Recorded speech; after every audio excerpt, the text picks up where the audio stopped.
సంవత్సరాల తరబడి ఎన్ని మందులు వాడినా మీ మోకాల నొప్పులు తగ్గట్లేదా? ప్రాణ పెయిన్ క్లినిక్ లో అత్యాధునిక చికిత్స. నమస్తే, welcome to Suman TV. Hyderabad నగరంలో మరోసారి డ్రగ్స్ కలకలం రేపింది. సైబరాబాద్ పోలీస్ కమిషనరేట్ పరిధిలో narcotics bureau, Rajendra Nagar SOT పోలీసులు జరిపిన జాయింట్ ఆపరేషన్ లో భారీగా డ్రగ్స్ పట్టుబడింది. 5 నైజీరియన్లను పోలీసులు అరెస్టు చేసినట్లుగా తెలుస్తోంది.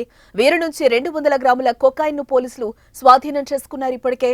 అయితే సినీ రంగానికి చెందిన ఓ ప్రముఖ హీరోయిన్ సోదరుని కూడా పోలీసులు అదుపులోకి తీసుకున్నట్లుగా తెలుస్తోంది. పోలీసుల అదుపులో సినీ రంగ, వ్యాపార రంగాలకు చెందిన పలువురు ప్రముఖులు కూడా ఉన్నట్లుగా సమాచారం అయితే అందుతోంది. నైజీరియా నుంచి వీరింతా డ్రగ్స్ కొనుగోలు చేసినట్లుగా తెలుస్తోంది.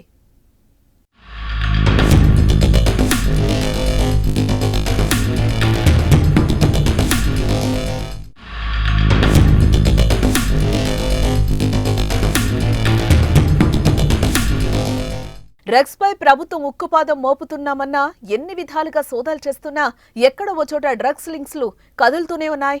తాజాగా ప్రముఖ హీరోయిన్ రకుల్ తమ్ముడు అమన్ సింగ్ సైతం ఆ డ్రగ్స్ దందాలో ఉండడం ఇప్పుడు సంచలనంగా మారిందని చెప్పుకోవచ్చు.